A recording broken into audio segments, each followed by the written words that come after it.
Down the Dark Lane, 3 Thrillers from the Motel by Ned DeHaan, the audiobook, made available on BlackBoxOnlineRadio. Please like and subscribe, and consider supporting this program at BuyMeACoffee.com. BuyMeACoffee.com/BlackBoxNed88 allows you to make a donation or contribution to help support the show. Green Green Charlie, Chapter 10. "Yes, I'm Swedish," the woman answered. "What do you want?"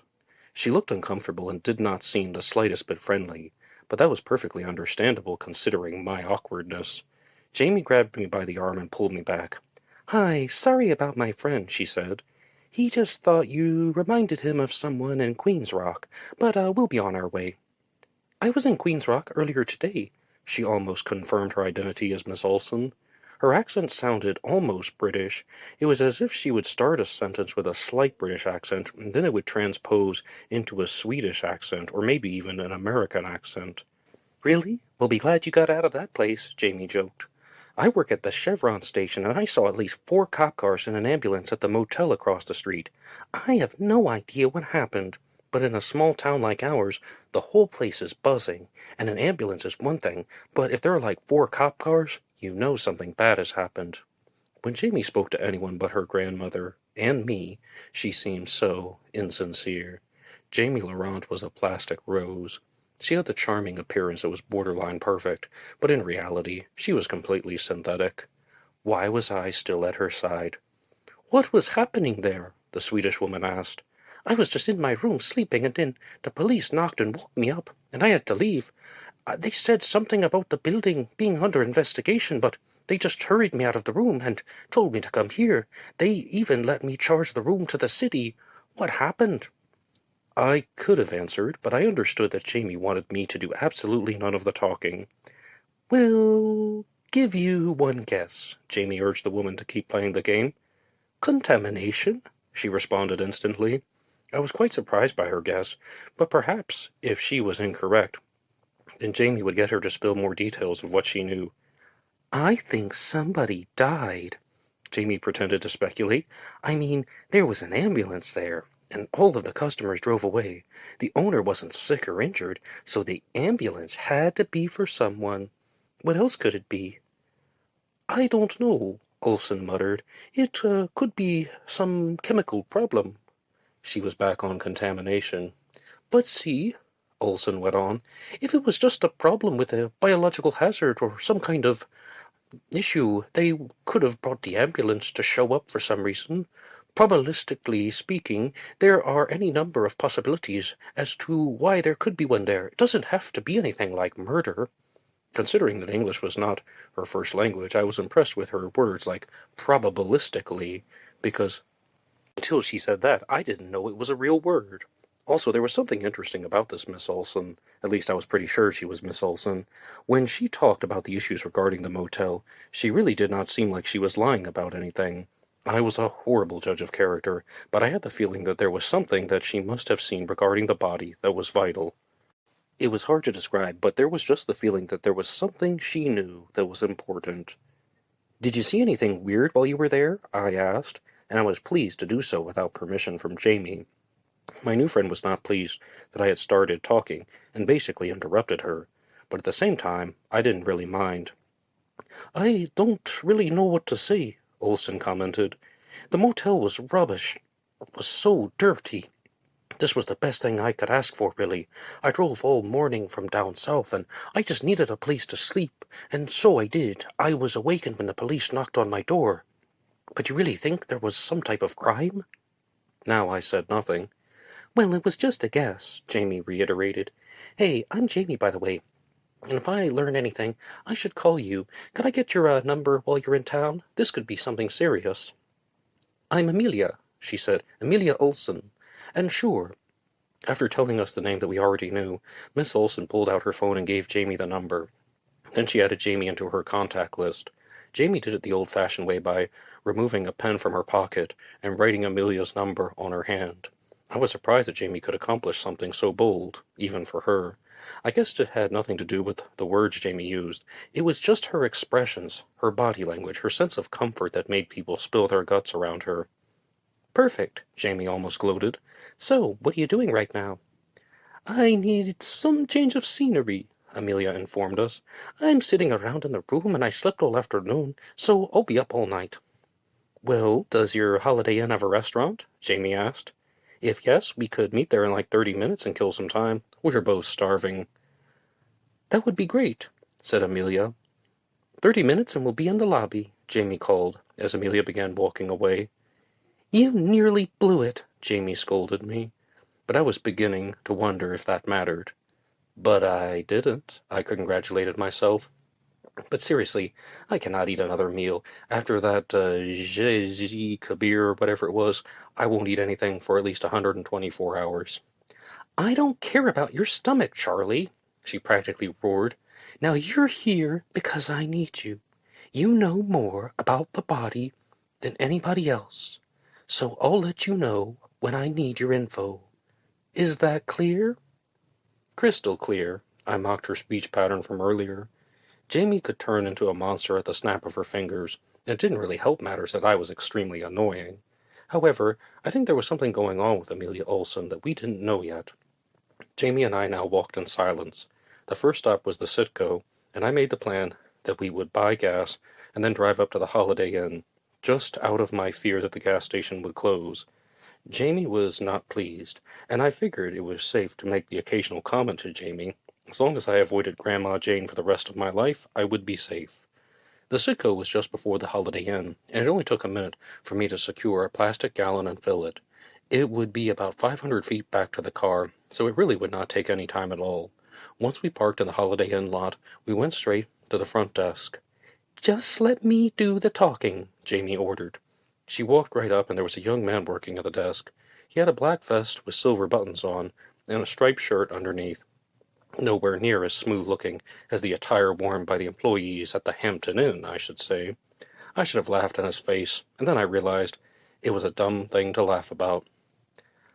Hi, we're visiting one of your guests, said Jamie. The last name is Osmond. Normally, I'm not supposed to give out guests' room numbers. The desk man shot her down. I think you should just call somebody and have him meet you in the lobby if you want to see him. I knew it would be just a second before she did something to make him change his mind. But we're family, Jamie lied. We're his cousins, and we really need to get in touch with him. Her eyes began to fixate on him, and his eyes began to fixate on her. And then, without thinking twice, he just said, I'll give it a look. You said the name was Osmond. Is that like Osment? Jamie nodded. Yeah, you spelled it right. This guy was almost as weak as I was when it came to Jamie's eyes. I could only wonder what Grandma Jane would have been like during her younger days. She was probably 1,000 times more manipulative. Even though I had the strong impression that Jamie was half evil, there was something that made me love that. I never really met someone like her. She was so skilled at getting what she wanted. And it wasn't a bratty or childish thing either. It was artistic. It was talented. She could just give a man 2 looks with her eyes, and he would do as she pleased. I knew she was just using me for the information on the body. She had said that herself. But right now that didn't bother me at all. The only time I felt uncomfortable around Jamie was when she was with her grandmother, and that's because Grandma Jane had reinvented the word uncomfortable. When Jamie was around Grandma Jane, she seemed so fragile and soft, the way she talked and acted, like she was dependent on her. That I did not like.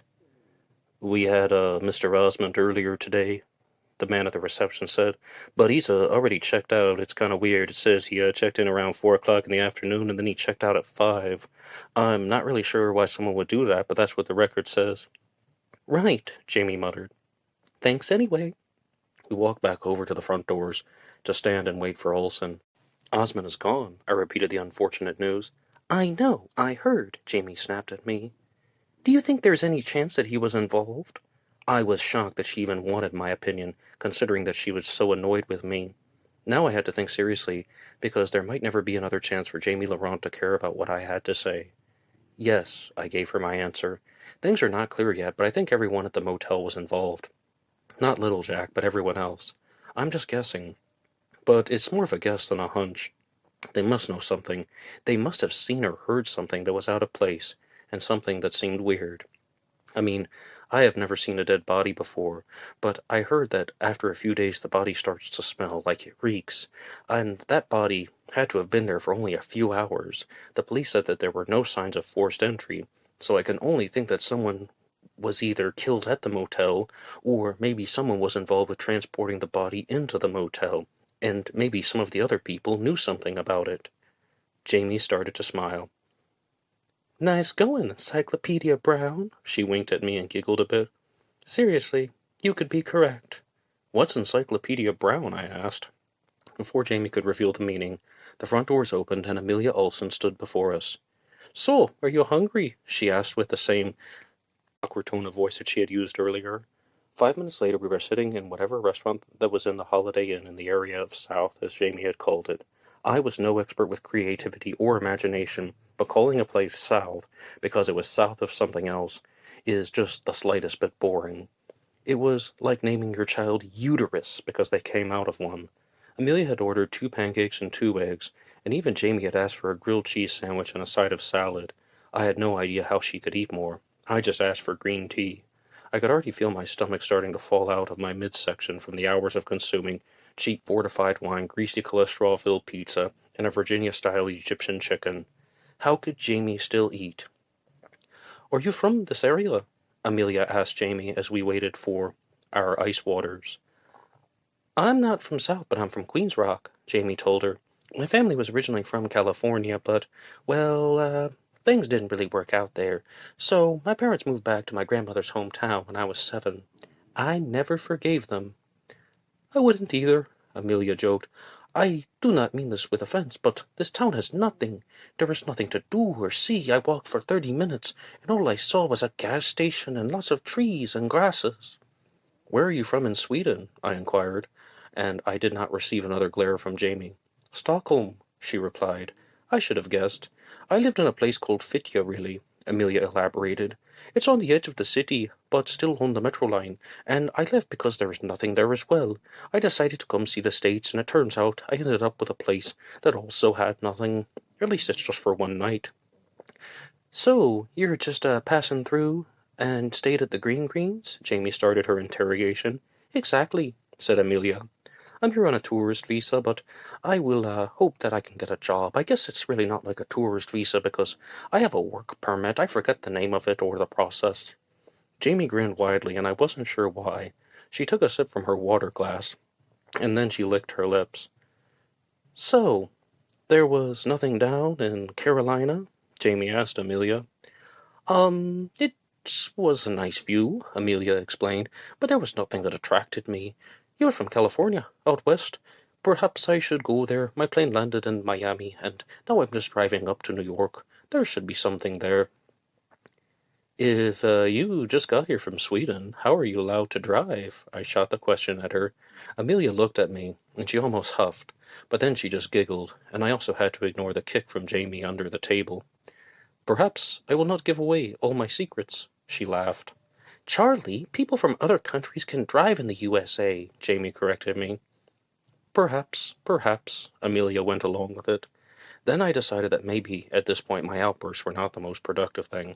I figured that Jamie should do most of the talking, and I should just watch the artist create her masterpiece.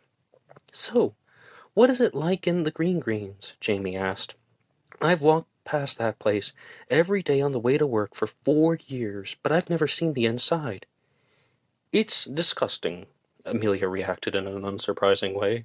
The room smelled horrible, and the bathtub was full of rust. And the furniture was broken, but you won't believe this. They had the most comfortable pillows in the world. They were perfect. I just sat down on the bed, and I fell asleep. I woke up a few hours, and then I watched TV. That's when the police knocked. I thought it was unfair to say that Amelia had the chance to do what I wanted today. Sleep. I would have given anything to stay on the most comfortable pillows in the world, even for just an hour. It's too bad the police woke you up, Jamie began to craft her opportunity to get Amelia to talk. What do you mean? Amelia questioned her with a puzzled look. Oh, didn't you say earlier that you woke up when the police knocked? Now you said you were awake and watching TV when they arrived. Jamie almost had something. Amelia was starting to look uncomfortable. I don't really remember, she tried to shrug it off. I was so tired, and things can get blurry, and they woke me up. I wasn't really paying attention, so it's hard for me to remember. Normally it was extremely difficult for me to read people's emotions, but when Jamie Laurent talked to them, they were transparent. It was as if she could make every thought and every feeling and desire of a person come out. Well, I'm just curious, Jamie kept going. Did you wake up when the police knocked, or were you already awake? I don't see how it makes a difference, she hollered at Jamie. Seriously, if I was awake before the police arrived, so what? Well, it's interesting to hear how people talk, Jamie taunted her. If you said that you were asleep when the police came to the door, and that turned out to be false, then it's possible other things you said could have also been false. Maybe you didn't drive here from the Carolinas, and maybe you weren't asleep at all this afternoon. Amelia's eyes grew wide, and her entire body was stiff. Jamie lowered her voice to a whisper. Maybe you weren't asleep because you know what happened with the body. Amelia could not hear any more. She jumped from her seat and she began to dash away at lightning speed. She ran right through the restaurant and even pushed a waitress out of the way, carrying a tray of food that fell to the ground. Jamie and I ran behind her. We had to jump over the server and dodge the rest of the restaurant traffic. Amelia was apparently much more athletic than us. I found that quite surprising, as she outran us so easily. She was out the door before we were even in the lobby. We ran right out to the parking lot, and we could see a black Pontiac Bonneville speeding out of the parking lot and heading toward the highway. Get in the truck, Jamie commanded. I was already running for the door. Jamie and I didn't even bother buckling our seatbelts, and I put the F-150 into drive, and we sped off right after Amelia Olson. What was that? I asked.